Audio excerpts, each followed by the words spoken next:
Bonjour, bonjour mes chers amis. Eza ya bino ndeko awa dada masawa. Bon, nangai na tia mwa nzembo wana mukie pona réfléchir bo ba congolais bo réfléchir lisusu na eta nini tozali. Toza na eta ya guerre, toza na kati ya mboka ya pasi, toza na mboka ya bampiaka, toza na mboka ya souffrance, ba dirigeant mitema mabe, donc bango kutu makambi ya peuple etali bango te, OK? Tozo mona makambozo le kawana na Goma sikoyo, na Nord Kivu. Et puis il y a Nord Kivu parce que ça Nord Kivu. Parce que misu nyonso eza na Nord Kivu. Mais Congo mobimba ezoko souffrir ndenge wana. Tous les pays souffrent comme ça. Pays mobimba eza ndenge wana bulu yeke. Rien ne marche au Congo, rien ne marche. Sauf chez Chilombo, na ndaku ya Chilombo, na ndaku na ye na bana na ye na mwasi na ye, bangonde baza bien. Na ba groupe ya ba politicien wana, ba koma ko fonctionner lokola groupe ya mafia na Kinshasa. C'est chez eux que les choses vont bien. Mais Congo bombelo kwa malonge zate, bate ko ba bolingo, tolo bela nanu makambo za ko lekana na mboka wana moke. Na bomana no muziki oyo, comme ça, to solo la moke. Tout Congolais a le droit et a le devoir de dénoncer et de dire. Namoni batu na biso bafana kwiti yaba football na ba match. Basa ko lobaka nangena tu na bino bafana kwiti yaba match, OK? Parce que la plupart de vous bozo comprendre lutte te. Oroki koza na kati ya lutte te, sima okenda ko fete biloko oyo eza pena na sens te. Pour l'instant, est-ce que match wana eza na sens na Congo? Ngala tuni bino ba congolais. Bolobi ke otobeta na no match, qu'est-ce que les joueurs ont à faire avec ça? Ba mususu bozo tuna bio, est-ce que ba joueur, est-ce que etali ba joueur? Même chose tant ba yisa kabino pona ba musicien. Oh, est-ce que makamongo etali ba musicien? Mais c'est que vous oubliez, congolais aza éduqué te. Ça veut dire quoi? Et makambone etali ba joueur te. Mais joueur avant à la joueur. Azana nos citoyens. Mes chers amis, comment est-ce que mutu ya congolais, mutu ya bantu, eza ko fonctionner te? C'est ça le problème. Joueur avant comme joueur. Aza ko kende robeta ko représenter mbokani. A ko kende ko représenter Congo, n'est-ce pas? Ça veut dire joueur wana avant comme joueur. Aza tout d'abord citoyen. Kozala citoyen, ozana ba droit, ozana ba devoir. Ça veut dire que joueur, aza d'abord citoyen. Oyo, il faut aye ba répondre dans ba devoir na ye patriotique. Avant que ne kosala devoir na ye, so ki ya musala na ye, maintenant métier na ye, oyo mboka e ake ko représenter mboka.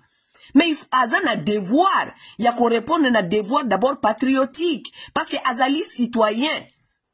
Boka nisate ke makambu ya mboka etali kaka ba combattant, parce qu'il y a des gens qui disent des bêtises, qui disent que oh ba combattant ba échoué. Nana wa ise bino ke mboka wana ezali ya ba combattant.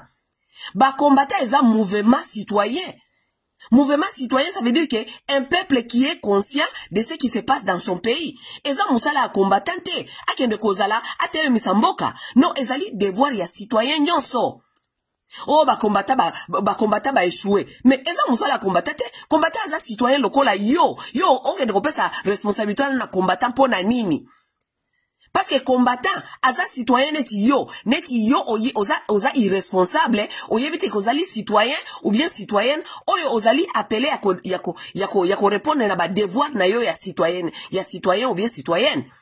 Oke ko abandonner le musala wana, soit disant yako dénoncer et pas ya combattant. Mais combattant eza musala na yete, biso toza ba combattant. Eza na mko mususu pe na koza na lembi nanga na fandi nanga. Oui. Eza responsabilité nanga za musala nanga ite. Eza musala nanga ite. Nous, on nous paye pas pour ce travail. On paye les politiciens pour faire ce travail-là. On paye les députés, l'argent. Pays et foutaka. Mbongo yanga ina yo ya coltan. Mbongo yanga ina yo ya ba taxe ya ba impôt ba tubaza ko futa po ba eko sala na Congo. On prend un peu de cet argent, on paye les gens pour faire ce travail-là. Yako dénoncer, yako loba makabozo le kanamboka te. Bango bazwi mbongo wana bake ko fanda, ba fandeli ba famille bango ba kumisa kasiko président. Biso sikoyo batutos bafuta kabiso te. Poto sala musala wana. Toza kaka ba simple citoyen, o to mi bengi ba combattant. Bozwi misala wana botike libiso. Oh, ba combattant baza koloba nini. Mais, shame on you people. Hein?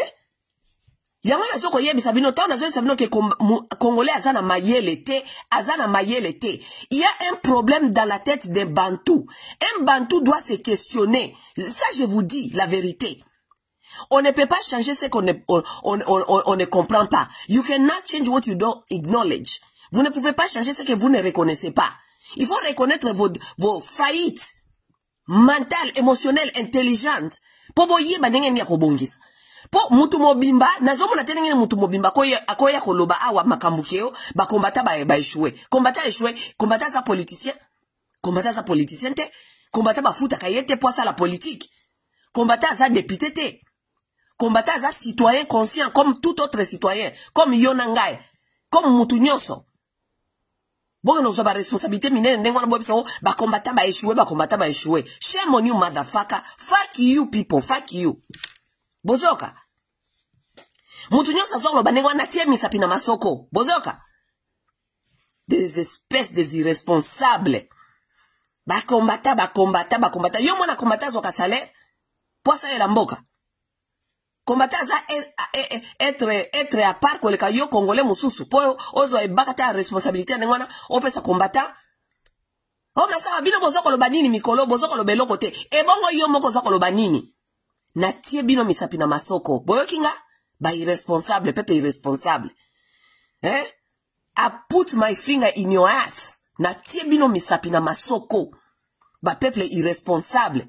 Oh, bozoko pesa responsabilité pa ya ba Léopard, mais Léopard aza citoyen. Léopard akokai kokende kuna kokende ko défendre Congo, soka azaki citoyen te, azaki na mboka te. Si lolo aza Léopard parce que aza na state. Aza Léopard parce que aza na pays, aza na état, aza na state. Lelo soki mboka wane bungi lelo. Léopard okeno représenter mboka ni. Akoza la patrie. Est-ce que Léopard a coexisté? Na tie bino misapi na masoko ba inconscient ba zoba. Ok? Léopard a kono représenter nani? Soki Congo kei. Akoza la peuple apatride a kono kobeta bokoza na ba drapeau ya ba apatride. Pobo kono représenter nani kuna? Bokoza la stateless. Stupid people. Les gens qui n'ont pas sens, qui n'ont pas l'intelligence. De toute façon, c'est ça le problème. Vous devez comprendre que vous êtes des Bantous, vous n'êtes pas intelligents. Tout le monde le sait. Les études ont été faites sur vous, mais vous êtes le seul peuple qui ne comprend pas que vous avez un déficit de l'intelligence. Parce que façon moutaza ko réfléchir aux autres mitou nobike, est-ce que c'est possible moutou à réfléchir boy? Autour de bisoko, responsabilité pour pesi ba Léopard, responsabilité pour pesi c'est un citoyen. So kazaki citoyen ya mboka moko boete alingako koneko représenter et loko moko te kuneska akendaki. Entre mboka na Léopard, mboka est important ko leka Léopard parce que sans mboka toza na Léopard te oge no représenter Congo. Siko soki bakendai kuna bakuti mboka wana ba Rwanda ba inkotanyi basi ba eko zo ba aéroport et tout balinga bazonga ko kita na aéroport o wapi bazoba na tie bino misapi na masoko. OK? Balinga bazonga na aéroport nini? Parce que balinga bako ma stateless. Topesa kaka concept ke ba Léopard na mino baza kuna na Côte d'Ivoire et que M23 eza ko avancer na Rwanda. Mugolo mususu ba ozonga kaka boye bakuta ba aéroport nyonso bazwa ba Rwanda bakoma ki déjà. Siko Léopard nga ko zonga na mboka ni. Aotika la kaka kuna na Côte d'Ivoire. Aotika la kaka ko déclarer kuna ke ya comme stateless. Stateless ça veut dire boza susu na mboka te. Siko siksango bogendo sala ya nini? Peuple moko ya zoba. Peuple moko ya bolole penza ya zoba na mona tena vinanga. Eza foti na bino te boza babantu. Oui, boza babantu kaneti ba utu. Ba utu ya Rwanda ndenge ba bengana bango likolo ya buzoba. J'ai parlé avec un ami utu ici, je lui disais, mais problème eza nini bino ba utu bino pe depuis bokenda bana na bino ba utu ba koma kaka na kata ba poto awa masanga komela feti masanga komela feti ayisi ngabi nga ma sœur biso ba utu ya kuna biso pe toza na même problème neti bino ba congolais parce que biso nyoso toza ba bantu alobi ke mutu depuis akenda donc mutu aza na même mentalité ya congolais esika akei babengani ye lokola babengani ke na mboka na ye wana ndenge akenda koma éparpillé a réfléchir ka même pas zonge pa na ye po na ye ondre basala ye faveur akoma na poto a retrouver comment ça s'appelle a retrouver rêve na ye zalaki azala na poto rêve ya muhutu ezali azala na poto aza ko vivre bien aza na problème mususu te akota bafeti asala bafeti amela ne masanga na ye rêve na ye mususu abala mwasi ya mututi nde rêve na ye eloko kwesa Rwanda yango wana tango bahutu ba récupérer pouvoir après monarchie bango nyonso ba récupérer pouvoir bakena bokonzi bango nyonso rêve na bango ya liboso ezalaki kobala nano basi ya batuti babala basi ya batuti yango wana régime Habyarimana kweya parce que ba généraux ba députés comment on les appelait batu nyonso ya armée bango nyonso ba officier bango nyonso bazaki na basi ya batuti donc ba rêve moko ezanga mituna makolo lokola kaka normal bantu normal même chose tala bao bazakuna na Kinshasa même chose jouissance ba rêve moko bête bango nyonso bazakuna na Kinshasa bakoma na bakopini ya batuti bango nyonso bêtise na bêtise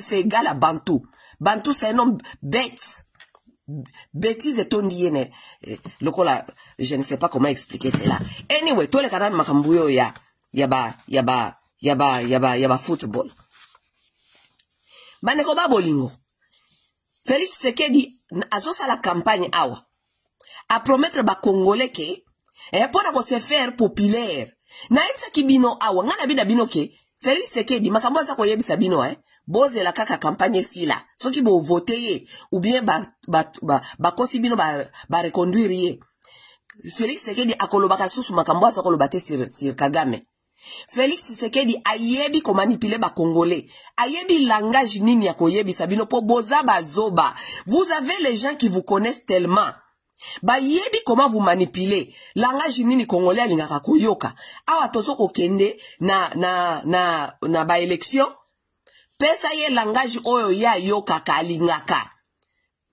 lokola zaka makabia Kabila dégage OK liboso zaka Kabila dégage ba yebe congolais azali un être émotionnel qui n'a pas l'intelligence tokoyebisa Kabila dégage Kabila rwandais akopesa biso bokonzi mbala oyo yena Vital Kamerhe bakoti lisusu na cuisine balambeli bino sauce ke Kagame toko beta ye Kagame soki ameki moindre soki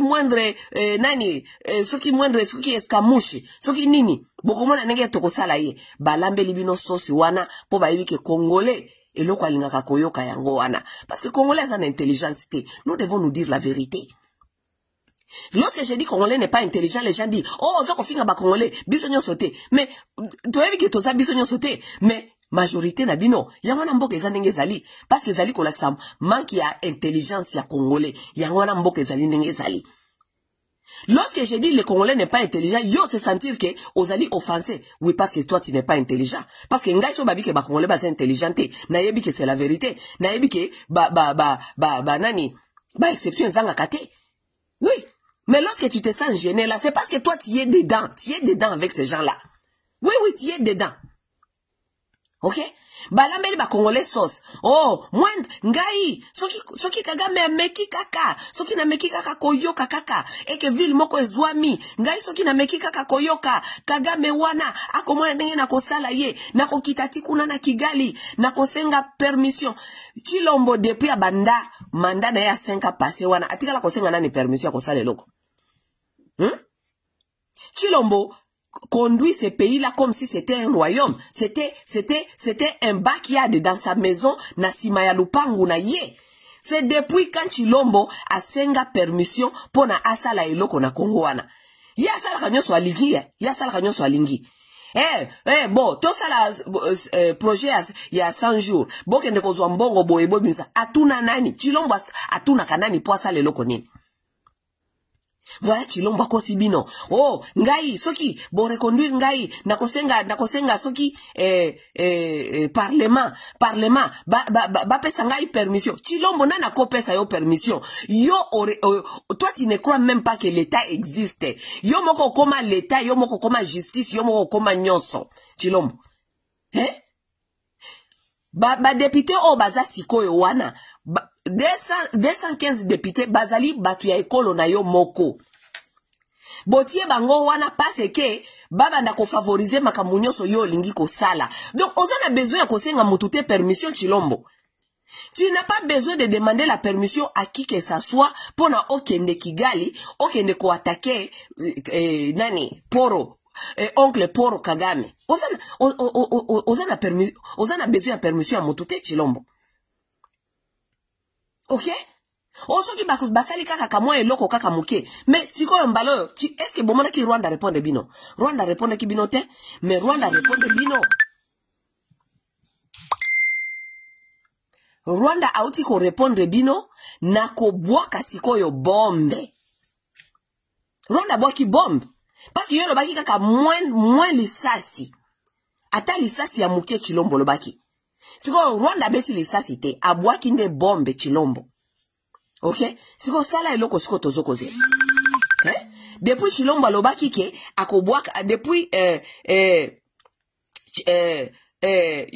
zeboze la nano na bloqué nano moto moko parce que na mon lokwa ba congolais bolinga ka ba blague mingi, vous aimez blaguer avec les gens.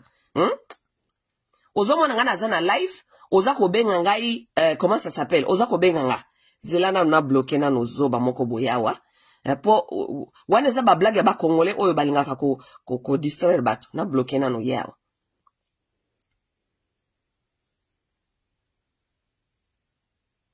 Bon puis ça une seconde mes chers amis. Il y a quelqu'un je dois bloquer d'abord ici. OK. How do you block this motherfucker over here? Naloka na profil na ye. Allez, block stupid people. Ozo mona muto osala live ozo ko benga ye. Dis n'importe quoi. Allez, get the fuck out of here. Stupid people. Anyway, nabande koloba. Chilombo a promettre batwawa. Promettre. Siko Paul Kagame ye wana abandi ba bombe. Bombe. Chilombo na master na ye. Ba solo wana nyoso bande ko betela bino masolo pour natangu ya comment ça s'appelle? Natangu ya campagne. Nyoso ebungi. Akomi baba. Chilombo abatami. Tozo komona eli sosote. Na ye, na muyaya, na batu na ye, na bemba. Tous ces gens-là, ils se sont cachés. Bazako loba ata eloko mokote. Vous pouvez imaginer, il y a même pas quelques mois, le même Chilombo qui vous disait, abimi ba miscle. Yako sala, ako kota ti Rwanda, ako la kisabango, yako sala soki yoka ba congolais. Ouais.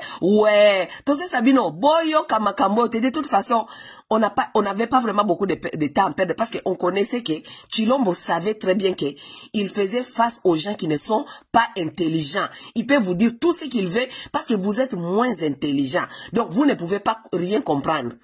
Yoka ba congolais, ouais, lelo bombe kwei, boye bisabiso sikoyo, Chilombo bombe kwei, Chilombo abatami. Chilombo abatami, na ye, na muyaya, na kamere, na bemba, na batu nyoso bazaki ko soutenir ye, babatami. Baza na se akiti. Baza na se ambetu. Baza ko kanisa ke, makambo eza filme, bako lamuka, bako mwana se ambetu, makambo nyoso uzalje se silaki. Les choses là sont là. Le M23 est en train d'avancer. Tous les jours, baza ko avancer. Bemba, ata, donc, Bemba zali, soki mutu ya défense, soki mutu, Bemba, eloko moko aza kolobezate. Bemba musala ya mona ki kosala, ezali ko kene kosala la présidente de la République campagne. Bemba musala ezali ko zela ye kuna, Bemba ne nous dit absolument rien. Mes chers amis, yoka debi sabino, nazo sabino ke, Congolais nyonso, tika na no Bible pembeni. Boke neko zwa livre oyo babengi art de la guerre. Boke neko tanga ba stratégie de la guerre. C'est ce que les autres s'alimentent avec. Vous ne pouvez pas chercher à faire la guerre et que vous ne connaissez pas les tactiques, vous ne connaissez pas les stratégies de la guerre. Nazo ko recommander bino amikono so na komaka awa. Makambu guerre, il faut na guerre. Qu'est-ce que vous devez connaître sur la guerre? Nazo ko sabino sanchu. Nazo ko sabino sanchu. L'art de la guerre. Allez apprendre comment est-ce que vous pouvez naviguer. You have to move. How to move. Na guerre. Boyebite. Nazo ko sabino ke. So ko bozali ja na ennemi, ozo fusa la face na ennemi. Vous avez besoin de pour l'ennemi à comprendre qui vous êtes. Vos comportements seuls peuvent dire à l'ennemi s'il peut vous gagner ou bien s'il doit avancer, il ne peut pas avancer. Vos comportements seuls. Ba comportement ya ba Congolais, eza koyebisa déjà ennemi makambu nyonso. Boza na kati ya guerre me bino focus na bino nyonso ezali na match. Mais comment est-ce que l'ennemi ne peut pas vous comprendre qui vous êtes? Vous êtes des gens bêtes. Vous n'êtes pas intelligent. Vous ne pouvez pas être en guerre et que focus na bino na ya président na bino baza kotala na télévision ndenge nini ya fandi na ba masa na ye baza kotala na bango match. Ça c'est un peuple, l'ennemi qui comprend l'art de la guerre. Il comprend que ça c'est un peuple à vaincre. Anytime tokoki ko vaincre ye. Boza na kati ya guerre président afandi na ba masa na ye. Liboso ya ekran ya munene baza kotala na bango match ya Léopard. Président amoni ke eloko oya kosala ulie akende na front ko encourager ba soda ala tata mwa sokoto mwa teni ya sokoto ya lokuta azalata wana encourager ka ba général na ye. Mais non président priorité na ye ezali alata mayo akende ko encourager batu bazoko beta bale. Abosa nike azali commandant suprême. Azali citoyen numéro 1. Azali soda numéro 1 ya mboka. Soda numéro 1 alataka sokoto. Azalaka kuna esika basoda bazalaka. Parce que soki basoda na ye baza komona ye, basoda na ye baza kozwa courage. Ke mokondiye moko azali awa. Muke ba réunion, ba meeting ya encouragement. Alakisi nenge azako pesa bango ba maboko azako handshake bango, nenge azako shake ba Léopard. Comme ça, bah, tout peuple, population, eza komona moi espoir moko boye. Président na bango aza au front. Bilo mokalisi ba Ukrainien tisiko ba otenir pona nini. Po mutu na bango wana soki zuki je ne sais pas, aza na front na bango. Aza komona na lokola, aza ko supporter, aza ko tenir, tout ça. Mais ça encourage les citoyens. Et ça encourage les militaires. Mais Chilombo, non. Chilombo bazako bomakuna, bazako sala makamonyoso. Yazako linga, sadeke, nabatu nususu ndeba yako bundela ye, po ye azako tala match. Azako tala match naba master na ye. Et en plus de ça, non seulement azako tala match naba master na ye, azako kende ko encourager ka ba joueur. Bozomo na peuple ya Kizengi, bozomo na peuple ya Zoba. Peuple ya Zoba, président zako promettre batuke oh non, ba joueur ke ceux qui vont gagner boko zo ba cadeau donc ba kosombela bo ba ndako et tout, mais il n'encourage jamais les militaires. Ba militaire bazakuna match zako beta kotoyo, président zako encourager ba joueur ba soda bazakuna, bazako sala alerte, ba soda bazana front, bazako ye président tozoko yebate batu oyo esani bazako tinda biso, directif ezate, bazako tinda biso place tozali ko retrouver, toza devant munguna, toza na masasite. Donc ba soda bazako lelela chef na bango, chef waza atakuna te, ye azana match, azako préparer match na pokwa, ndenge nini ya kufande le bakata à écran ata la match. Ça c'est un peuple à vaincre. Nazo mona ba talibanien bato bazo supporter ce qui Félix. Souci na bango. Donc bango c'est quelqu'un, le problème c'est à quelqu'un d'autre de blâmer. Oh moni biso, toza même pas na ba allié, toza même pas na bato ba ki ko soutenir biso. Ba voisin nyonso baza ba ennemi. Angola lingi biso te, ba Tanzania ba lingi biso te. Toza na allié te. Maintenant ya kozala allié ya Zoba, yebisa ngai. Parce que bango nyonso baza komona ndenge président na bino afandeli télévision aza kotala match. Yebisa ngai nani akolinga kozala allié ya Zoba. Mutu ta kolinga kozala allié ya Zoba. Même nous quand on grandissait, pour avoir des amis, amis na yo efo za la mutu moko yo ozali ko admirer. Oui, tout le monde aime les amis qui sont populaires, qui sont bien, qui sont chics, qui font de bonnes choses. Mutu moko telinga kozwa camarade oyo, azane loko moko ya malonga te, azane réputation ya bien te, aza populaire te. When you are young, that's what you want. Siko yebisanga sikoyo, ba allié wana bido bokomi koloba o ba allié ondreza musala ba allié. Bali on bozo ko lukabino ba chilombiste bozo ko soutenir Chilombo. Bali au Congo eza abandonné yango moko eza l'abandonné tenenge nini parce que président Nabino aza ko lakisa niveau ya irresponsabilité ya modèle ya ndenge wana. Télévision place nyonso baza ko lakisa. Maka mweso ko lekana Congo ya ndenge ya yango. Yebsanga est-ce que président Tanzanie ata linko edeye akuko edeye. Azo mona ninge président Nabino azali bosa télévision aza ko tala match. Président ya Burundi auti Congo awa na soki na inauguration. Président ya Burundi il a eu le temps de parler même un peu, même na ba parabole, même ko yebisa ba peuple congolais ce qui se passe. Que batouana bazali batu ya kosala confiance té parce que batouana baza ba hypocrite. Même si vous cherchez à travailler avec eux, ils vont tourner derrière vous pour na costa bino na bac. Est-ce que le président de Burundi n'a pas dit ça? Ndaishimie soki ndaishimie auti kwa bino yango te na Kinshasa. Est-ce que c'est le travail de Ndaishimie afin de sa jeunesse congolaise abana kwa yebisa makambo wana? Il est en train de vous dire de son expérience parce que bango bazali ba peuple bantou ba hutu ya Burundi, c'est eux qui comprennent cette guerre plus que vous parce que ba dirigeant na bino bazana tête ya nation wana, ils ne comprennent même pas la guerre. Comment on peut faire une guerre avec ce qu'on ne comprend pas? Beaucoup ça la guerre ne loko bozo comprendre te. Ndaishimie bango baza ba hutu. La guerre qui se passe là-bas, bango ba yebi kezali guerre ya ba bantu contre ba nilotique. Ils sont conscients de ça. Il est en train de vous dire, mais bozo koyokate.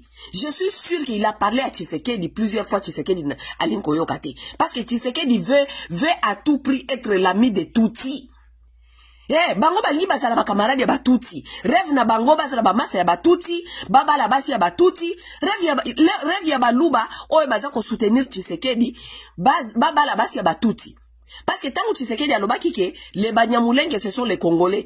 Bango rêve na bango ezalaki ke oh, tika bango bazala ba Congolais de toute façon, baza ba vrai chéri. Ce sont les baluba qui ont commencé à nous mettre toutes les photos de batuti kazi ici sur Facebook. Koye bisabiso ke oh de toute façon, baza ba vrai chéri, ba yaka ka to sangana, to boti sape bango. Donc rêve na bango yango wana.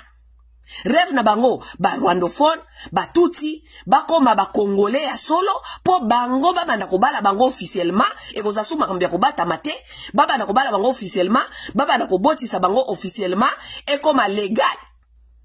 Rêve ya batu bazana présidence yango wana bango ba yebi ke à tout prix il faut ba luka ko zala ba frère ya batuti yango zo mona kaga Tshisekedi alingi amitié wana silate. Bakomi ko yebisa biso sikoyo ke o eza Amerique nde eza ko forcer bango basa la négociation. Eza Amerique te parce que bango mo liboso ba senso ke bako négocier te. Na ese bino na bino ke baza batalokuta. Tangu Félix akosil sa campagne akozonge la négociation akoyebisa bino ke o de toute façon toza ba voisins nous sommes appelés à vivre ensemble. Il va vous dire ça parce que ce sont des gens malades dans leur tête. Il veut se faire aimer par les Tutsis. Les Tutsis ne vous aiment pas. Tuti azana agenda na ye. Tuti alingaka bantu te akotika la jamais kolinga bantu. Bantu oya fana kana mboka na yo mukolo mboka ye wana muhutu. Tuti atika la jamais kolinga ye. Ti lelo tuti alingi ko négocier na bantu ya Rwanda te. Alingi même pas bantu ya Rwanda azonga na mboka na ye. Siko yo Congolais ndia kolinga. C'est lui qui est supposé être son frère de même pays. Il n'aime pas son frère. Yo Congolais nda kolinga. Voilà les gens qui ont compris la guerre. Les gens comme Ndaishimie, le président de Burundi, qui est en train de vous expliquer que ce ne sont pas les gens à faire confiance. Il sait pourquoi il vous dit ça, parce que c'est la guerre des ancêtres. C'est la guerre qui ne finira jamais. Guerre oyo bomona kawana ya Est, les Hutu contre les Tutsi. Ezali guerre ya banilotiki contre babantu. Ezoko kenezoko expand, ekosi la kate, ekosi la kalelote. Il est en train de vous faire comprendre que ezali guerre ya bakoko. Et si la kate guerre wane ko si la kate. Et ko continue ko kende boye ti. Bozo comprendre te. Ndaishimie c'est un Burundais. Il connaît l'histoire. Il connaît bien l'histoire de cette région. S'il y a quelqu'un donc, Félix, vous devez faire la, comment on dit, vous voulez avoir comme allié eza Kagame te, il fallait que ça la Burundi Ndayishimiye. À l'époque c'était Kurunziza, je pense. Kurunziza azalaki wana tango ye Félix bapesi Bokondi. C'est Burundi qui devait être votre allié. Parce que Burundi comprend très bien l'histoire du Rwanda. Burundi jusqu'aujourd'hui se bat parce que Burundi yepe azako se battre pour la survie na ye. Burundi azako linga kosali sa Congo ti lelo parce que Burundi est conscient que si le Congo tombe, c'est le Burundi qui tombe. Burundi azako bunda parce que il faut le Burundi doit se protéger. Donc Burundi est prêt à fournir tous ses efforts. Burundi est prêt à fournir sa connaissance, son armée, ses compétences. Parce que Congo, il faut étikala pays bantou pour la survie à Burundi. Burundi est très conscient que ce qui Congo est quoi, Burundi est kozala lisusu te. Ils sont conscients. Voilà Ndayishimiye azako offrir Chilombo aide, mais Chilombo alingi angote. Chilombo alingi kaka Batutsi. Chilombo alingi kaka Batutsi. Chilombo alingi kaka dialogue na Batutsi. Donc Chilombo alingi Batutsi.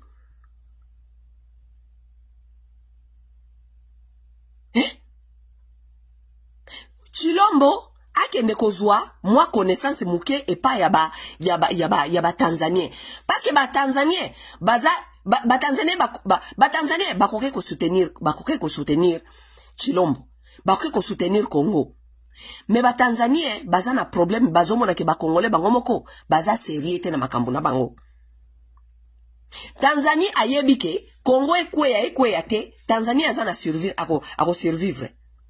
Oui, parce que Tanzanie baza fort. La Tanzanie a mis toute politique pour contraire Batutsi. La Tanzanie a mis toute sa politique. Est-ce que vous êtes conscient que il y a même pas longtemps que peut-être les lois ne sont pas existées sous la Tanzanie. Il y a même pas longtemps, la loi dans la Tanzanie était que soko zali na gouvernement, oza na armée, oroki koba la mwasi mututite.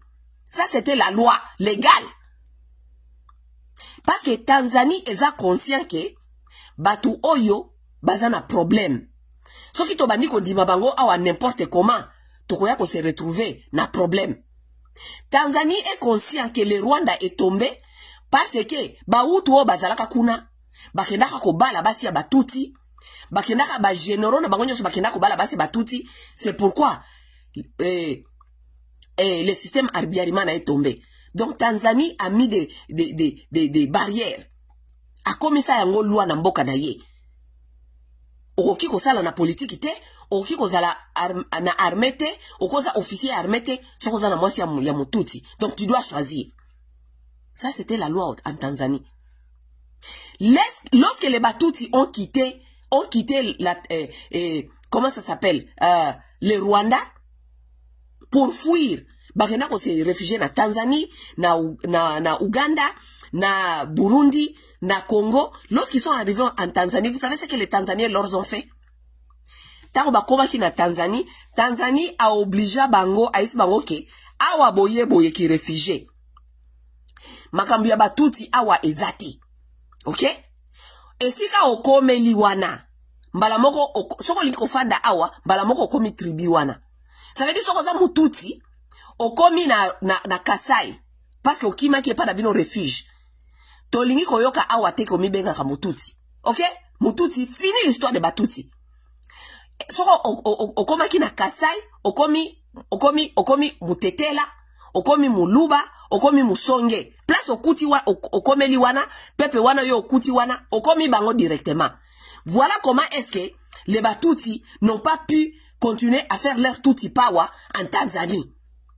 Parce que les Tanzanie les a écrasés, étouffés avec leur idéologie. Awa Batuti ba existakate. Yangwana si le soke na Tanzanie, okokuta Batuti, ba o baza na Tanzanie, bazala ka Batuti lisusu te. Excusez-moi. Batusi, excusez-moi. Batusi o ba na Tanzanie. baza batuti te bami bengaka batuti te bakoma batribi oyo eza kuna siko moyen kosala tuti power na Tanzanie eza te parce que yo soko okomaki na Dodoma kuna okomaka na Dodoma okoma mutu ya kuna so okomaki soki wapi okomi mutu ya kuna tuti power n'existe pas là-bas en Tanzanie. Parce que les Tanzaniens étaient vigilants. Parce que à partir de Nyerere connaissait déjà l'histoire de Yabahutu na Batuti. Et Nyerere disait ça aux Tanzaniens tous les jours. Il dit Batuana, Bahutu na Batuti. Batuana, Bahutu. Donc, baki déjà que Batuana soki baye awa. Bakoye la biso ba problème wana. Donc, la Tanzanie a mis une politique qui a écrasé ces histoires-là. Tu viens ici, tu n'es plus Tuti. Tu veux être Tuti, retourne chez toi là-bas. Retourne chez toi. Zonga kune pa nabino, eska bokenda kosala balikopa nabino ya batuti power. Retourne chez vous. OK? Donc soko kuta na ba Tanzania mususu lelo, bakoye bisa bisa to za ba Tanzania. Soko zo mona faciès na yo zolo babi ba baza batuti. Mais soko bandiko digi ye penda histoire oka na omoni ba parana biso bakimaka Rwanda, bayaka na Tanzanie. Mais omoni biso na Tanzanie kuna, soki ba parana biso eska ba komelaki, donc to komaka ka tribi wana. Bakoma ba tribi wana nanko Tanzania comme ça ba tribi mususu nanko bakambia ko créer tribi ya sikezake neti biso na Congo ba yo créer biso bakoma ba Nyamulenge te soki bokoma ki kuna na soki na Fizi kuna tozana ba Fulero toza soki na bani bokoma ba Fulero bakambia batusi ya wezate soki bokoma ki na Mwenga bokoma ki na kune pa Barega bokokoma Barega soki bokoma ki na Beni bokokoma Nande makambo ya tuti power awa ezate. Sikoyo vous avez des dirigeants comme vos dirigeants qui sont dans l'ambiance, qui ne connaissent pas l'historique de ces peuples là. Mais bazo kanisa ki baosa la guerre na peuple oyo baza ko comprendre te façon na bango ya ko move, façon na bango ya ko naviguer, façon na bango ya manipulation, baza ko comprendre te. Mais Ndayishimiye ayebi Tanzania bayebi les gens qui pouvaient aider les Congolais. Mais Ndayishimiye akoya lelo ko so na Félix dans quelques semaines Félix a changé na idée. Oh to kosala dialogue. Lobi ba mona yekuna na Kigali. Yena Kagame basimba ni maboko. Oh c'est son mon frère. Yeb sanga ko Ndayishimiye akopesa ba Congolais confiance. Popo lobi ke bozana aliete. Siko Tanzanie akopesa ako trust nani? Président Nabino. Parce que baza komona président Nabino a un problème mental, a un problème bipolaire. Ba tourner boye victime. Ba tourner boye bino wana bozana kati ya match. Peuple moko bipolaire. Qui a le temps de venir investir ses énergies, son argent, sa police, son armée dans un peuple bipolaire. Bokoyo kananae lelo boye, lobby a changé. Bokoyo kananae lelo bokosala boye, lobby bokuti azana na kata match. Lobby bokuti azana e pa ba wario ba mbwario ba fali pupa basa ko supporter ba musique. Alors que mboka na ye moko ezana kati ya problème. Yebisanga eske batuwana bakopesa bino respect. Bakopesa bino jamais respect. Yango wana Congolais lelo azana aliete.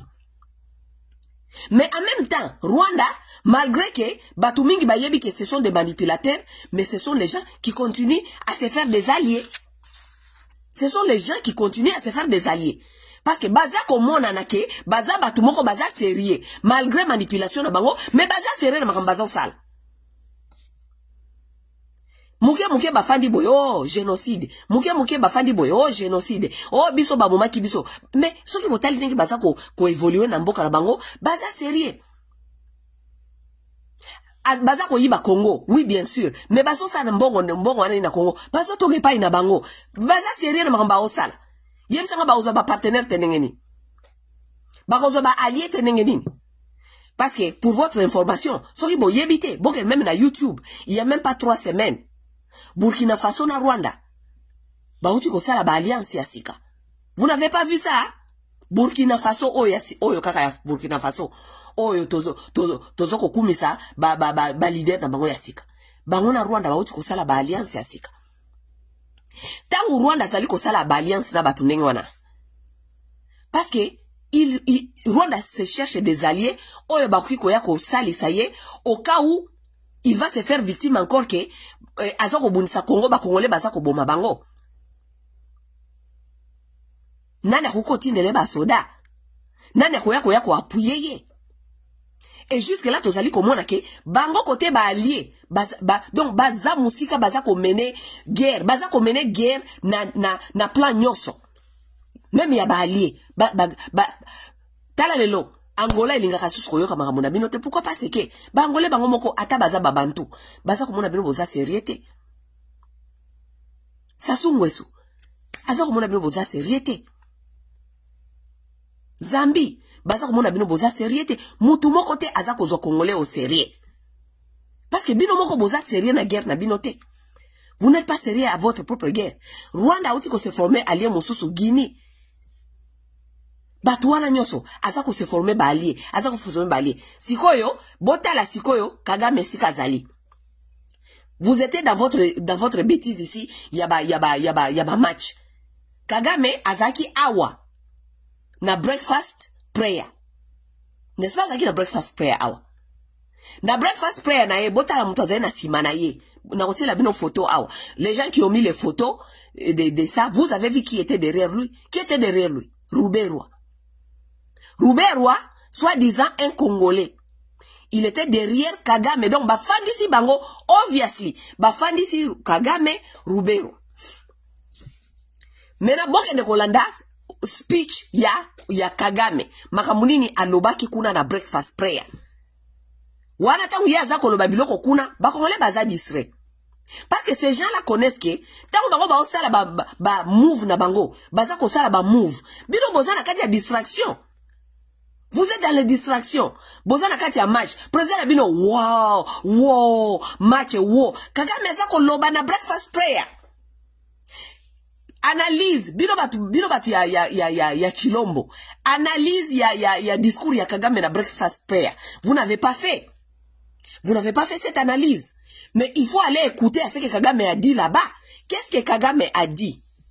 Oh, bien sûr, biso soto yebi. Ndenge nini bango batuti bayaki ko sauver génocide. Bayaki ko silisa génocide. Ndenge nini bango batuti babomaki bango. Ti tangu ye armée na ye groupe na ye et yaki ko silisa génocide. Lorsque on les tuait, le monde était là, ne faisait rien, que les regarder. Comment est-ce qu'on a fini les batuti? Est-ce que massacre ya batuti esili, massacre ya batuti na monde ti lelo esili te parce que na kati ya région ti lelo batuti basa continuer ko massacrer bango, ko génocider bango et puis monde ezoko loba iloko te monde kangi misu. Qu'est-ce que Kagame était en train de dire? Alobi ke e pa na yena nukuna ya stopaki génocide. Mais peuple touti a reconnaître que donc batuna ye oyo bazana région, ça veut dire lelo parce que azosa la face nanani nanda ishimie pena Congo. Ça veut dire Burundi na Burundi na Congo batuti oyo bazakuna bazana nuko ko vivre génocide. Mais monde ti lelo ezoko lobelo côté monde kangi misu et kangi misu.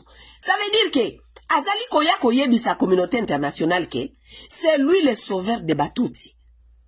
Et que batuti ya Rwanda babomaki bango monde lobaki elokote. Ça veut dire que il faut pas permettre ye tangu ye arokende ko sauver batuti parce que c'est lui le sauveur de tuti. C'est pour vous dire quoi? Lokola bino ba congolais na ba dirigeant na bino, vous n'êtes pas intelligent. Vous n'avez pas encore compris ce que je suis en train de vous dire. Cette guerre ici, c'est la guerre de suprématie. C'est la guerre des Hutus, des Bantous, les Nilotiques contre les Bantous. Vous n'êtes pas en train de comprendre cela. Kagame azali koyebisa bino que lui il peut aller sauver sa race de Tutsi qui est en train de souffrir aujourd'hui génocide mokile fandi ezako tala ndenge nini na kati ya région Batutsi bazali kozala génocider parce que pour eux la guerre c'est d'abord leur tribu, leur race. Parce que Kagame akoki ko s'inquiéter lisusu te. Soki ba Rwandais baza ko souffrir lisusu te. Tolo bakaka ke excusez-moi. Tolo bakaka ke même si les Rwandais là étaient les Rwandais Tutsi. Lui, il a déjà sécurisé ses frontières. Ça veut dire que ba Rwandais touti oyo bazali na kati ya frontière na ye. Asa sécuriser bango. Il n'a plus à s'inquiéter na ba soi-disant ba Congolais touti ou bien ba Congolais oyo ba ko bamba biso ba Nyamulenge ou bien ba touti oyo bazali na Burundi. Soki ba touti ba na Burundi ba souffrir. Ezali problème ya Burundi. Il faut laisser le gouvernement burundais gérer yango. Parce que les Tutsis qui sont là-bas sont considérés comme les Burundais. N'est-ce pas? Yango, il faut pas la misu. Ezali guerre ya bamboka na bamboka. Ezali guerre les Congolais contre les Rwandais, les Burundais contre les Rwandais. Ezali guerre ya race. Ezali guerre ya tribu, race. Ça veut dire, lorsqu'il s'agit des races, bango bazali prêt, yako traverser ma frontière. Même Museveni l'avait dit.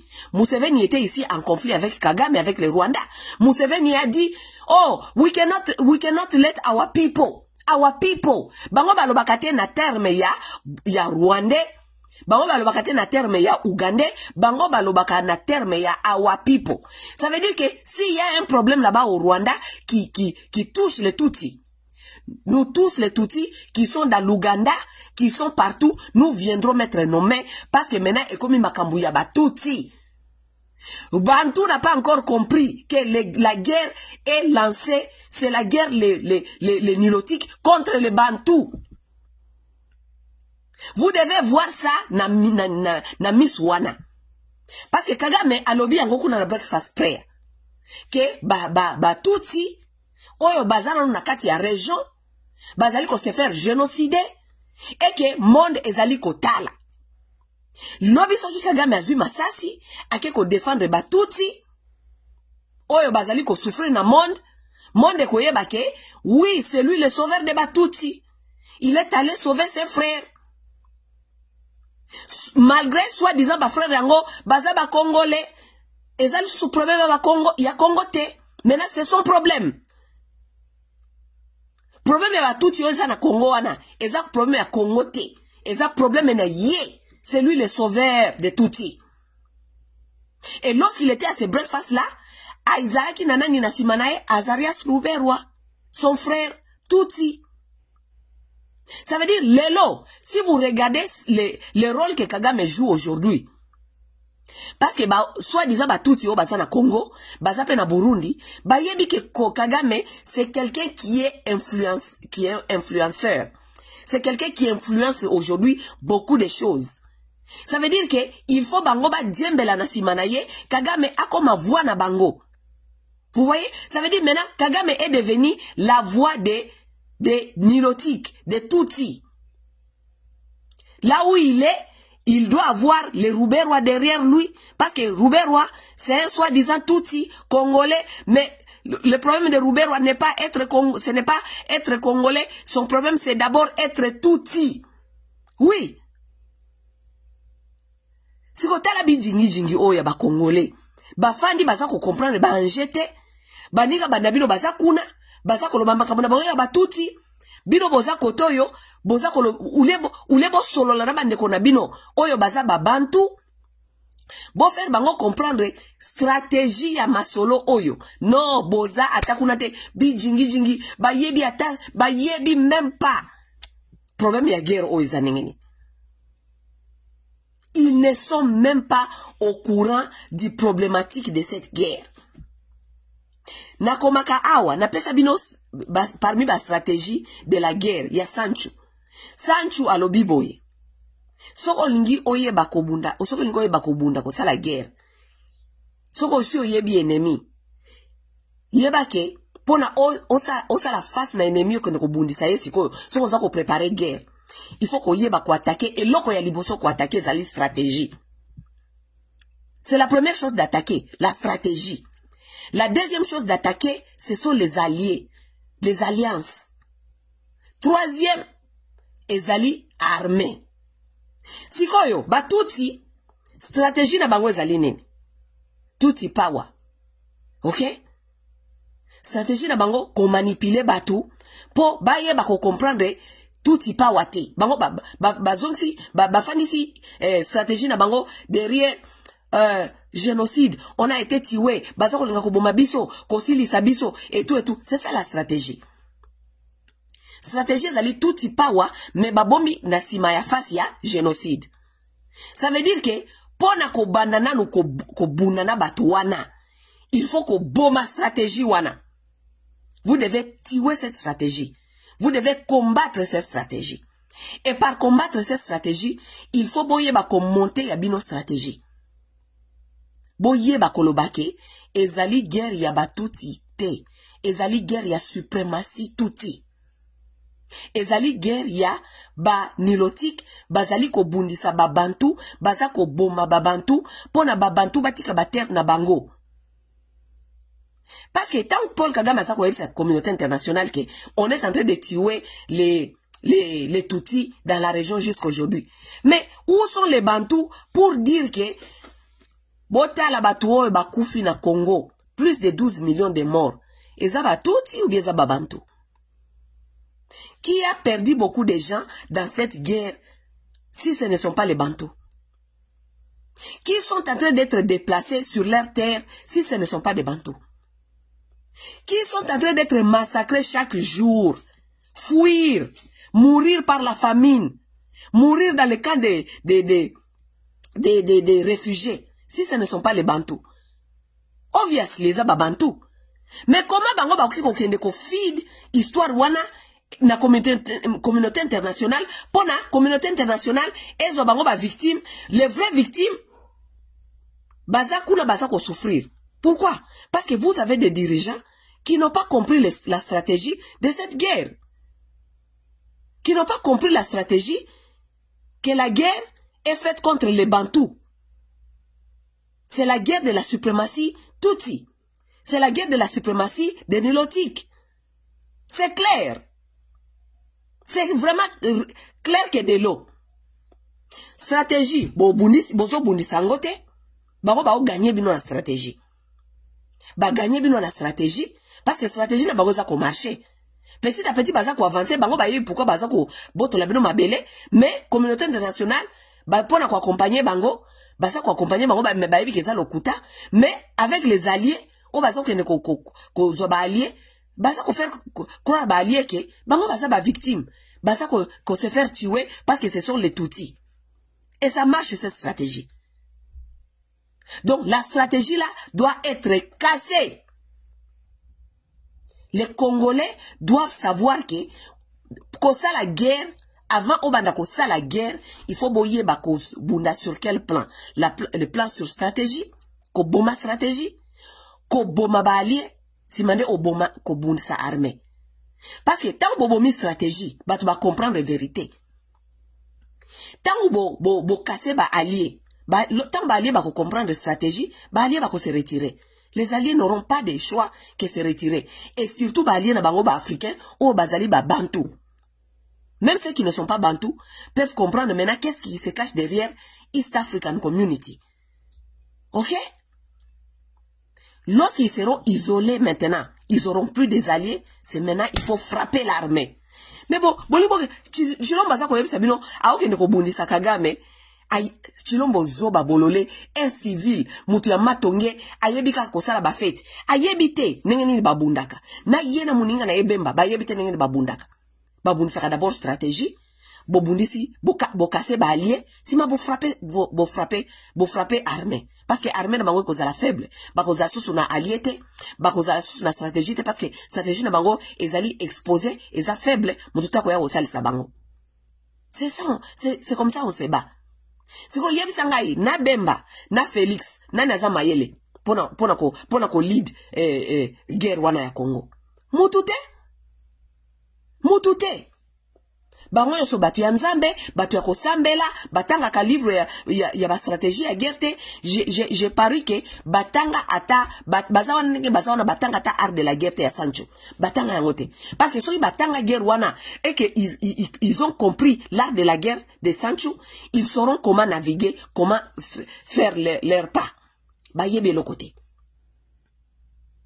Commandant suprême na assistant na Yebemba bango nyoso batu ya mabomu minene tangu ennemi aza kotala yo ayebi déjà que ozali tu es un faible oza faible na ndenge nini tu es quelqu'un qui n'a pas oza na discipline te ya vie ata ya hygiène ya vie ya pamba oza nangote. C'est tous ces petits détails là que l'ennemi regarde. Ennemi a talibo ya moni tala ebakata ya commandant suprême na bino munene ayebi awa kaka bandoko sala soki soit disant campagne na ye asa komela pema ayebi kotambola te bazo komona ke c'est quelqu'un qui a un problème de santé. Même chose na Bemba. Tango ennemi asa kotala bango ayebi ke muto aza na problème ya indiscipline. Indiscipline ya kolia. Quelqu'un qui ne peut pas contrôler sa façon de manger ne peut pas être un militaire. Ça, c'est la vérité des choses. Ça, ce sont des petits détails cachés. Aza indiscipliné. Na ye Bemba, na ye Félix, mutumoko te azoko bangisa ako, mutumoko te akobangisa Rwandais. Parce que ba Rwandais tang batali bino déjà boye, ba yebike un soldat, comment on dit, un soldat qui a, au soldat oazali na grade ya likolo. Ou bien quelqu'un qui est en train de lead l'armée, par exemple Félix. Ce qui y est moko déjà, azana discipline te, même ya hygiène ya vie na ye, il ne peut pas conduire un bataillon. Ako kite. Déjà ba yebi déjà que c'est un faiblard qui lui-même, comme il est faiblard, il ne peut pas, il n'a pas une discipline lui-même, il ne peut pas avoir un troupe qui peut avoir la discipline. Ça ce sont les basics. Donc ennemi ayebio atangio déjà na mosika ayebi que ce qui est capable de faire, ce qui n'est pas capable de faire. Est-ce que ce côté Félix, est-ce que tu ne vois pas que c'est quelqu'un qui ne peut pas conduire un troupeau, qui peut faire quelque chose?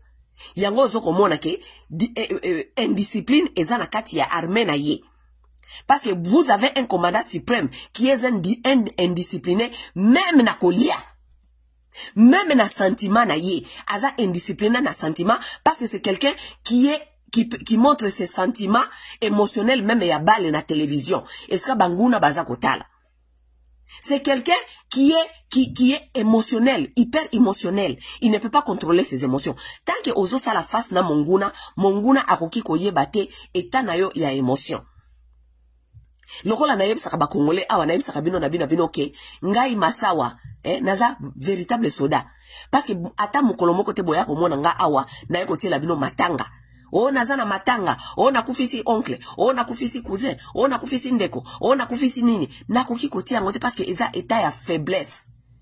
Nakoki kopesa jamais monguna nanga privilège. Asakana nanga na état ya faiblesse nanga. Il y a beaucoup de choses que je ne peux pas exposer sur moi, ici sur Facebook, parce que nayebi ke, à partir de makama na laksibino, monguna akoki koyeba kotanganga, koyeba motoyo, ba point faible na ye, ba point ya makasi na ye eza wapi. Pas comme Félix Chilombo. Félix Chilombo, makamuna ye nyonso, ye sengo, mawa, biloko wana nyonso atielaka banguna na Facebook. Banguna baza kotanga ye, bamoni ke c'est quelqu'un qui est faible d'esprit. Ça veut dire, eza mutu oyo, toki ko beta, toki ko sala, onyo sotolingi. Vous comprenez? Peuple congomani. Lelo batalibanye baza ko yebisa biso ba masolo ke oh non, omoni Chilombo baza ko lika ko forcer lisusu dialogue, mutu taza ko forcer Chilombo dialogue. Chilombo alinga ke de moko dialogue parce que Chilombo ayebi ke ba masolo na bisa gino ke moindre escapin soki moindre muscapin soki nini ayebi ke eza makambo ya lokuta azana ba muscle te ya okende ko sala guerre. Il n'a pas de muscles pour faire la guerre. Abandi ko kosa ba Congolais pona ko gobe bino ko yebisa bino ke baza ko forcer dialogue. Baza ko forcer dialogue te. Ye moko alingi abanda déjà ko initier dialogue. Mais pour nous préparer ba Congolais, ba komi ko bisa bino ke baza ko forcer dialogue. Baza ko forcer dialogue te. Chilombo n'a pas les capacités d'aller en guerre. Wana tolo bango vérité. Azana capacité te. Yangwana ba Rwandais baza ko sakana na ye. Chilombo n'a pas l'intelligence d'aller à la guerre. Même si, Aroki osa peut-être na muscle, parce que il s'agit qu'on y a quoi ça ba Congolais. Yo kana bisabino. Musée azala ki awa ba Congolais, prenez-vous en charge. Est-ce ba Congolais bazena mendoki? Ba Congolais bazena mendoki te? Ba Congolais ba miso qui en charge. Nous avons vu les résultats, c'est que ça donnait, n'est-ce pas? Baronde ba kima, n'est-ce pas? Le problème est que Chilombo n'a pas la capacité intelligente azana capacité ya intelligence te ya kokende guerre. Musée avait cette capacité d'intelligence. Yango musée a umela te. Mais Chilombo capacité intelligence ne azana ngote. Parce que Chilombo azana Burundi eza wana. Président Burundi esi attendre yeme combien de fois. Chilombo aboyi. Chilombo azana ba akokiko. Chilombo akokiko ko salaba komisalaba allié ya ba Hutu. Les Hutus sont dans le même merde. Ba Hutu ba na kati ya même problème. Les Hutus aujourd'hui n'ont pas leur pays. Ba bengani bango kuna. Est-ce que ba Hutu ba ko ngate pe ko zonga na mboka na bango? Lokola ye Kagame amisa lisko avocat ya Batutsi nyonso parce que alobi yango on a breakfast prayer. Les Tutsis sont dans la région, sont en train d'être massacrés. Lokola ye amisa li avocat ya Batutsi nyonso sans frontières, avocat de Tutsi sans frontières. Les Hutus sont aussi en train de souffrir. Pourquoi est-ce que Chilombo a même adopté même stratégie? Yé pas comme avocat ya Bahutu parce que biso toza ko bundawa guerre contre les Bantou, contre les Nilotiques maintenant. Yé pe aoki komisa la avocat ya Bahutu parce que Bahutu ba na kati ya Congo ba souffrir. Baza ko lia epa ina biso, baza ko sumbe pa ina biso, ba promesa ko landa bango epa ina biso. N'est-ce pas? Yé pas komisa la avocat ya Bahutu. Bon, ngai pe nako koma ko salisa Bahutu. Comme ça to sala mbala moko kaka des clans. Soki toko bomana comme ba africain to bomana nanu to tala ba oba na makasi ko boma baninga. Oui. Parce que physiquement personne qui totali batuti ba na makasi te. Yango batuti ba bimisa stratégie na bango ya victimisation. Po batu mususu ba yo ke la bango mawa ba ya kokote la bango. Mais physiquement boy, so toke guerre. Batuti ba na makasi te. Pourquoi est-ce que Mutunabino azana Kinshasa wana ya bongo muke wana? Pourquoi azo comprendre de guerre te? Pourquoi il ne peut pas faire l'alliance avec les Bahutu? Et comme apenda guerre polele. Kagame, on y comme avocat ya Batuti, il n'y a pas de souci. Zwa Batuti kende ko bunde la bango. Bisope to siko comprendre de guerre, bisope to comme avocat ya Bahutu. Parce que Bahutu, baza bande kona biso ba Congolais, baza ba Bantu. Biso pe toko protéger bango, nenge yope. Ozo ko se sentir loko oza muto oza capable ya ko sauver banani bande kona yo ya Batuti, biso pe toko sauver nano Bahutu. Les Bahutu savent se battre. Bahutu ba ko bunda. La raison pour laquelle Bahutu ko bunda, yangwana Bahutu ti lelo baza na tête ya Burundi. Parce que yebi ko bunda. Baza entouré na bahima. Mais yebi ko bunda. Ti lelo garder pouvoir na bango. Maintenant, il est temps loko la bino bozangi ba allié, soit disant bozangi ba allié Sasungo sa lingi binote, Angolais lingi binote, Africain ma lingi binote.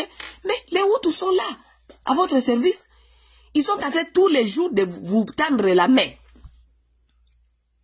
Association ya Bahutu baza ebele awa na monaki awa Tshisekedi azo soit disant Tshisekedi a osala ba campagne na ye Bahutu ebele baza ko soutenir ye. Bahutu ba soutenir ye parce que Bahutu baza na espoir que soki soit disant Tshisekedi mokolo kola muka peut-être akoyoka makambo tozoko yebisa ye attendre biso mais to tendre ye mais to kende ko bunda gero parce que Bahutu ba yebi gero yo. Bahutu ba yebi gero yo. Biso lolo na Congo, tozali na 250 Hutu, oyo bazali na Congo babata mina bango na Zamba.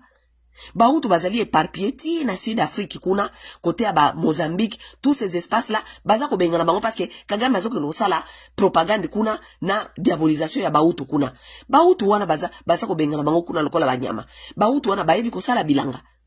Pourquoi ba Congolais boki ko so Bahutu wana te ya bo matsa bango ba mata Congo bo kende bo former bango basa ba Bantu nana wako yeba ba James Kabarebe bango wana ba James Kabarebe bazali ba Tutsi ya Uganda. Yes, James Kabarebe aza mututsi ya Uganda. Okay, mais James Kabarebe wana afanda na kati ya arme ya Rwanda ti lelo. Bino pe boke ndekozwa Bahutu baya botia na maboko boye bake bino so bozali ko bunda guerre moko y a ko dépopulariser bantu comme ça boy ba ko bunda ensemble. Mais non, Chilombo ko réfléchir nengona, ako réfléchir nengona te. Chilombo dans sa tête, bisonjo soba africain, toza peuple moko, bisonjo soba africain, il faut to bunda, to bundele sa impérialiste. Non, avant to bunda sa impérialisme, il faut to comprendre nanu que entre bisona bisoba africain nanu, toza nanu nakati ya guerre ya suprématie. Guerre wana banda lelote, guerre wana banda avant même mundele ya. Guerre ya suprématie, yaba nilotique contre ba bantu. Guerre wane banda même avant mundele aya. Guerre ya suprématie. Yaba noir contre ba noir. Guerre wane banda kala. Ok? So apprenez d'abord l'histoire. Apprenez ce qui se passe.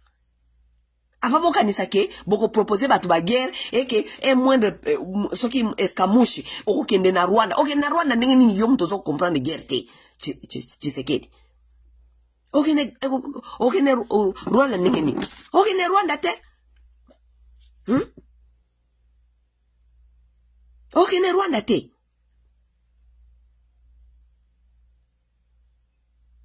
Peuple congolais. Bozo comprendre makamna zoe sabino. Boye bake, boza ba bantu et que c'est votre race qui est attaquée. C'est ça. Tala bazoba oyo. Bake kuna soki na Côte d'Ivoire. Na Côte d'Ivoire esika boza na plateforme ya ukende soki makambo ya match. Oulie bo expliquer ba Ivoirien baza ba bantu dans leur majorité. Ba Ivoirien baza ba bantu. Ba Ivoirien pe baza ko souffrir même guerre obino boza ko souffrir. Guerre ya invasion ya ba Burkinabé oyo baza lokola moi peuple mpe soki yaba camel yaba camel babenga oni na français ba peuple ba chameau na ba peuple soki ya kuna côté mosusu. Mais les Ivoiriens sont en train de souffrir la même chose. Baza ko souffrir invasion.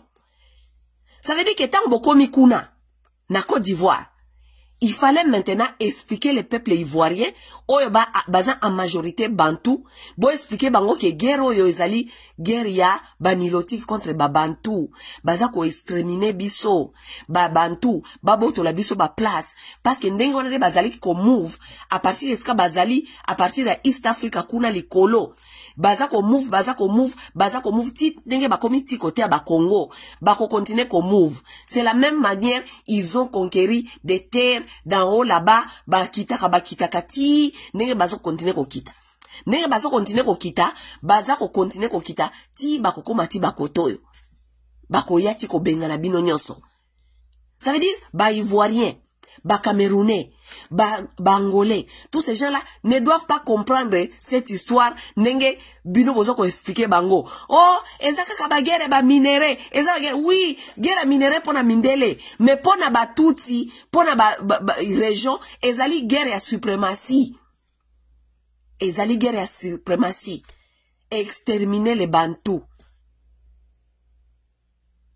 Ezali guerre ya suprématie. Exterminer les Bantous. Koboto la bango ba place na bango. Comme ça, biso tokotika na place oyo, toko faire yango exploiter biso moko.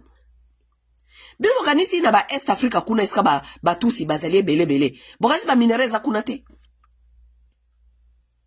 Bokanisi ba minéraux baza ko exploiter Tanzanie te. Bokanisi ba minéraux baza ko exploiter Uganda te. Bokanisi ba minéraux baza ko exploiter Kenya te na ba minéraux. Bokanisi baza ko exploiter ba mboko na mususu te. Mais pourquoi baza ko boma kuna te? Parce que bango kuna bayebi ke la plupart na bango kuna bangonde bazako bangonde baza batuti ezali ima empire bangonde bazako diriger bako solana mundele ko ya ako exploiter. Ça veut dire que bayebi ke Congo pe kuna toki ko kende ko benga na bazoba na ya babantu biso moko to régner to rétablir paix. Si ma bamindele bako ko exploiter mais bako leka na sima na biso moko mais awa déjà ici comment qui déjà ima empire. C'est ça. C'est ça. Longola Bantu, exterminer Bantu, biso to ko récupérer place Tango si komi empire ima, wana de tozo nsi stabilité, to yebi si sikoyo, mundele aya ko exploiter, mais aza ko exploiter anda as, sur notre propre contrôle. Contrôle na bango. Oui, oui. Parce que je vous jure, ce qui lelo ima, bazu Congo, stabilité ko zonga. Ba mindele ba koya, ko exploiter dans le respect des normes. Je vous dis. Ça veut dire les problèmes eux aussi ailleurs. Chassez les Bantous. Chassez-le. Boto le bango terre. Biso moko to tikalawa, to régner, to gérer biloko na bango, to enjoy. To kolisa, to vimbisa, ima, empire. To continuer ko contrôler, ko konza, ko boma bango. Parce que baza inutile. They are useless people. Oui, oui, c'est comme ça ils vous considèrent. Useless. Les Rwandais appellent les Congolais les bichouchou. Bazoba, babolole. Batu bazanga tina. Les Rwandais appellent les Congolais les bichouchou. C'est ça, ils appellent les Congolais. Bichouchou. Batu bazanga tina. Useless people. Useless people, ça veut dire que batu oe bazana tina te. Bazali ko take on space. For no reason. Les gens qui prennent l'espace pour rien faire. Mais nous, on peut prendre cet espace et nous, on peut vous montrer comment faire le business et on peut gagner. Nde agenda na bango, baokende koteka yango wana. Même comme le Congolais, lui, ne comprend rien. Azana kati ba match. Congolais na kati ba match, Congolais na kati ya blaming game. Ça veut dire blâmer les autres, blâmer les autres, blâmer les autres. Bino nyoso bo tomboki bo kosala ba vidéo awa. Ba vidéo na bino na sens te, ba vidéo na bozo sala belé. Ba vidéo na bino wana, c'est comme si boza ko victimiser batu boza ko zo batu mususu responsable mais sauf Chilombo. Hein? Boza ba victime sauf Chilombo. Ben, vous êtes des enfants malhonnêtes. Kagame ne vous doit rien, absolument rien. Kagame doit au Tutsi. C'est ça sa responsabilité. Il vous a dit ça ici à Breakfast. Les Tutsis dans la région, ils sont encore en train d'être massacrés.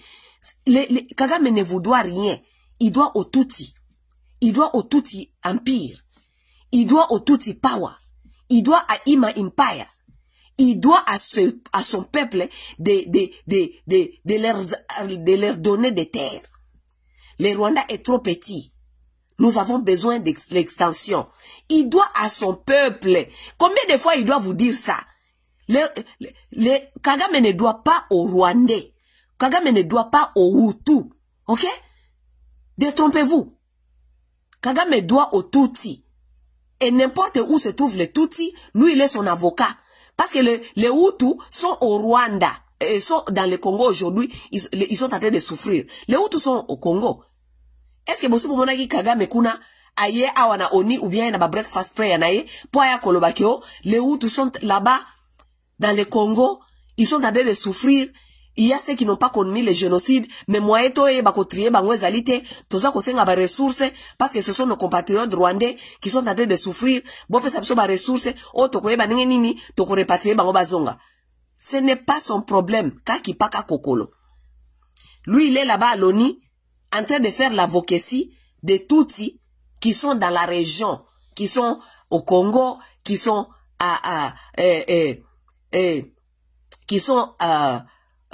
au Burundi. C'est ça son travail. Il vous a montré clair, net. Sa mission, c'est de sauver les Tutsis. Sa mission, de se faire l'expansion pour donner la terre aux Tutsis. Sa mission, c'est de construire des empires Tutsis. Sa mission, c'est de construire l'armée des Tutsis. C'est ça sa mission. Mais bino ba Congolais, ba Bantou, Bofandi, Bozako blâmer. Oh, Kagame ne vous doit rien. Vous avez vos propres pères. You have your own fathers. Ce sont vos pères qui vous doivent. C'est Chilombo qui vous doivent, vous les Congolais. Kagame ne vous doit absolument rien, vous les Congolais. C'est Chilombo qui vous doit. Ulia kobanda koloba Kagame, Kagame non, dites Chilombo. Lorsque vous ne mangez pas chez vous, ce n'est pas la faute du voisin. C'est la faute de votre père qui est irresponsable, qui ne veut pas aller au travail, qui ne sait pas qu'il a des responsabilités pour nourrir son foyer. Ce n'est pas la faute des tantes, ce n'est pas la faute des frères. Au moins, la mentalité ba congolais bazanango, et la mentalité ba kolonango depuis bon mois. Parce que bon mois na nakata ba famille ba congolais, batu baza ko liate, bana bazana classe te, bana baza ko tanga te, mais bana wana ba fandeli kombo ya ba oncle. So ki biso tozo ko souffrir, eza pona ba oncle na biso bazwa, me ba pesa biso te, tante na biso kutu abonga, me tala biso neke tozo souffrir, cousin na biso, frère na biso kutu azwa, tala biso tozo souffrir. Mais les enfants là, oublient qu'ils ont leur père, ils ont leur mère. Pourquoi ils oublient qu'ils ont leur père, ils ont leur mère? Parce que ces enfants-là ont été manipulés par le langage de leurs parents. Leurs parents fuient leurs responsabilités à pointer la main aux autres.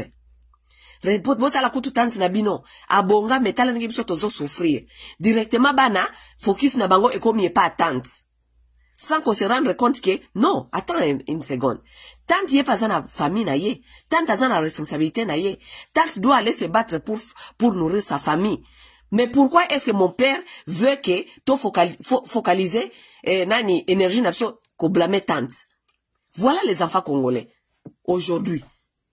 Les enfants congolais, ils sont là. Oh, Kagame, Kagame, ba Rwandais, ba Tutsi. Mais les Rwandais sont en train de... Kagame nourrit ses enfants. Kagame cherche pour ses enfants. Il peut tout faire pour le bien-être de ses enfants. Mais oyabino parents, yé Chilombo, oyabino parents, c'est quoi sa responsabilité dans tout ça? Il est en train de faire quoi? Il ne fait rien. Ça veut dire que moi na Congolais zala mayele.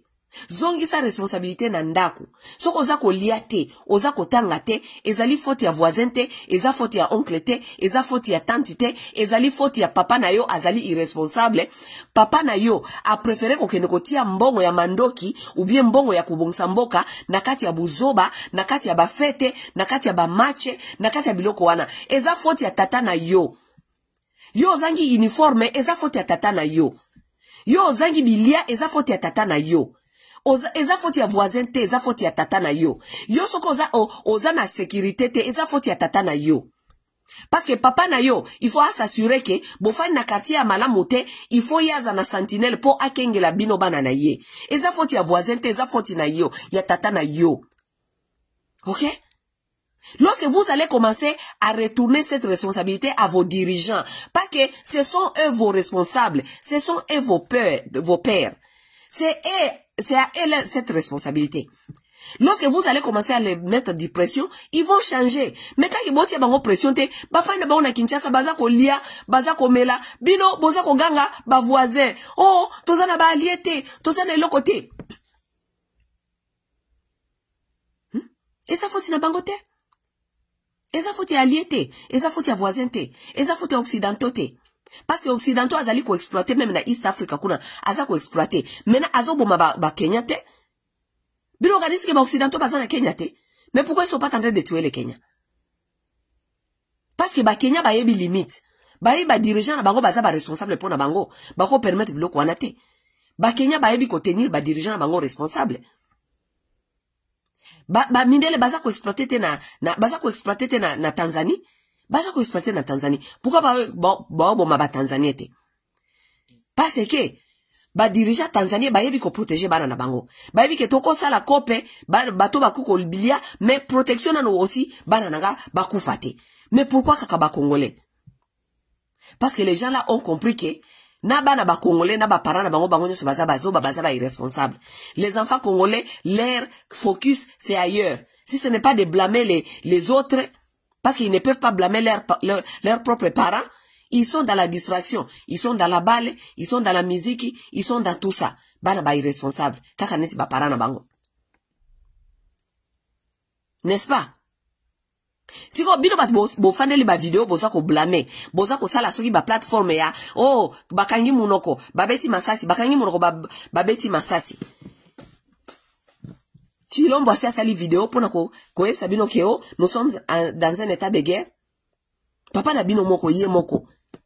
Parce que ce n'est pas possible que bino bana yandaku bozoko ganga guerre. Oh, bota la kutu bagal, bozoko linga oh soi-disant communauté internationale na ba voisin ba yeba. Mais tata na bino ye moko na lobi lo côté.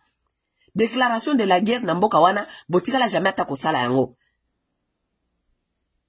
Déclaration de guerre kolobake, ata kolobakake, toko atake na nuba pays voisin te, kokote la bango na mboka na bango me, eza warning. To sali déclaration de guerre, ça veut dire que mutu nyoso o toko kuta, o azali armé, eza ya biso te na mboka na biso, to bombarder yango. Wana déjà eza déclaration de guerre. Papa na bino Chilombo, asi asali yango? Asali yango te? Siko bino bana mike boye, bokomi kosala ba video, bokansake, soko oleli maya misu na internet, oleli maya misu na video, nde communauté internationale, na ba voisin ba okele bino mao. Bokanisi, vous pensez c'est ça la guerre? Vous pensez c'est ça la stratégie de la guerre? Maya misu. Vous pensez faire des vidéos en train de pleurer comme des stupides? Vous pensez c'est comme ça que les gens vont vous respecter ou bien vont regarder votre caisse? Non. Vous avez des dirigeants irresponsables. Ils vont vous se dire que le pays a dit quoi? Qu'est-ce que votre président dit? Parce que c'est lui le commandant suprême. Il n'a rien dit jusqu'aujourd'hui. Il n'a mobilisé personne. Il n'est même pas venu à la télévision pour dire aux Congolais, soyez vigilants, n'importe quelle heure sikoyo, nakoki kopesa mibeko. Et le côté, comme ça, sabino ata, moi, courage, wana baba ndakolo guerre. Oui, toza déjà tous se préparer. Baoye basala ka makofi, basala makofi. Baoye bakima kambangu, baba ndokima mbangu. Baoye basala ka mulolo, basala ka déjà mulolo, parce que le président lobi na biso ke, toza la déjà prêt. Tout peut tomber à n'importe quand. Est-ce que le président la bino bisi bino te loko? C'est comme bino bosa makele la ni. Parce que c'est quelqu'un qui peut vous trahir n'importe quelle minute. Comme il est en train de trahir, il a trahi ses alliés. Bakosola nae boye, ake kosala boye. Bakosola nae boye, lobi alinko zonga akoma kamaradi ya batuti. Bakosola nae boye, lobi alinga zonga sala master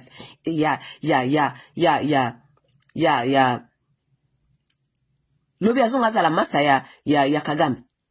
Il a trahi tous ses alliés. Et bon, bana na ye moko bino, ako trahi bino te, aso trahi bino tous les jours awa. Pour ba Congolais bo banda ko sala ba vidéo bozo ko sala wana o bozo ko sala ya mawa wana. Bokanisi ke dans ce monde ici, monde tambola kana mawate. OK? C'est la loi du jungle. Monde tambola kana mawate, mawaone zali pona batu bazali ba faible. Lorsque vous commencez à pleurer, les gens connaissent que vous êtes des faibles. Monde tambola kana ba faiblete. Aucun place oyo mutu akoya ko sauver yo po yo kelio mawa. Non. Akomona faiblesse na yo, yé pa koluka a exploiter faiblesse wana po yé pe allier quelque chose. C'est ça. La loi du jungle.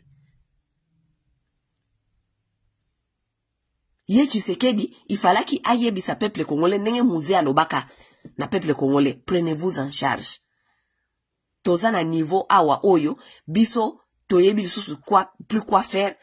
Parce que nanga moko président na bengi article 64 to panzabor oyo.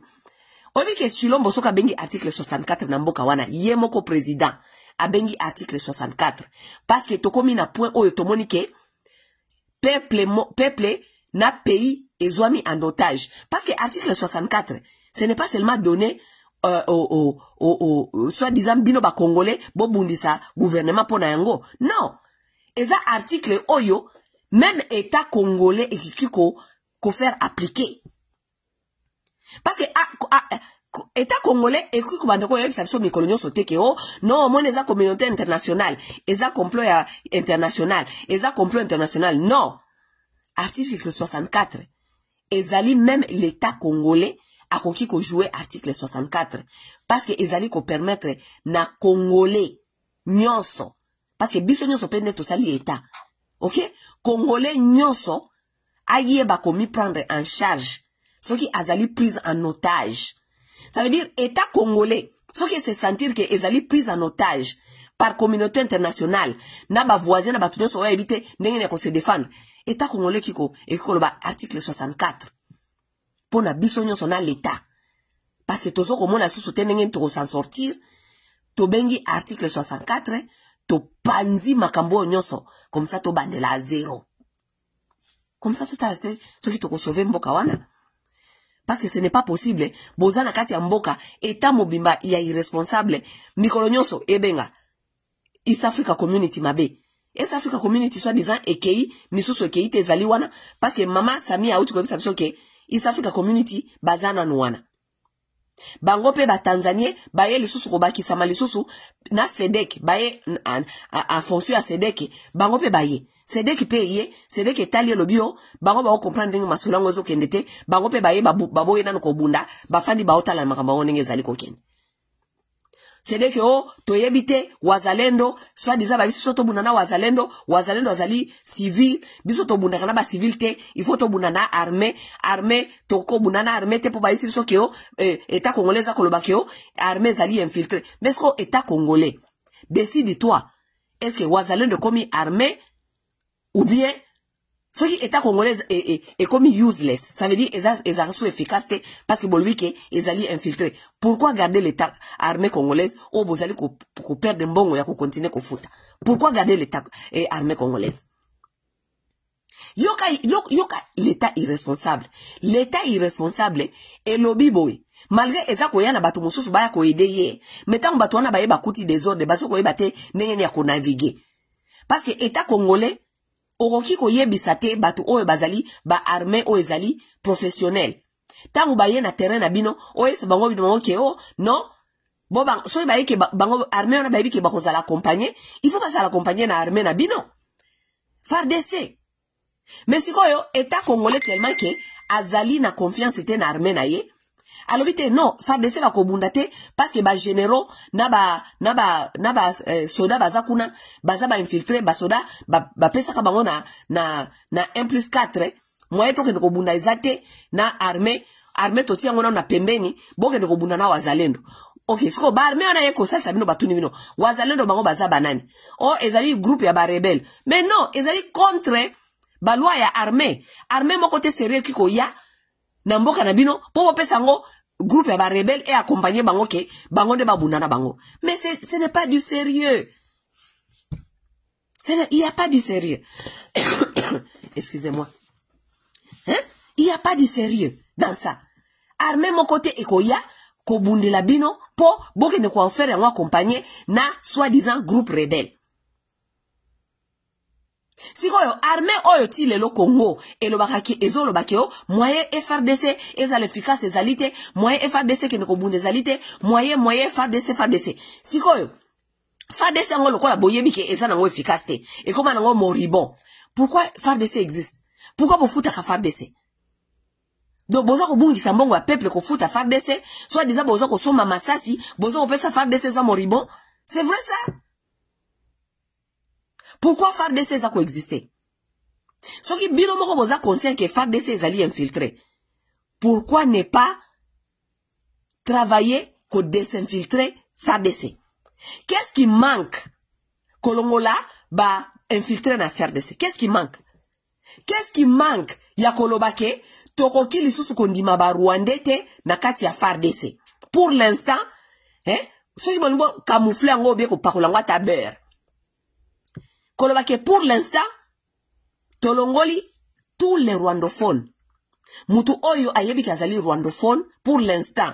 Parce que nous avons un pays à protéger, et un peuple à protéger, et un pays à protéger. Et un pays à diriger.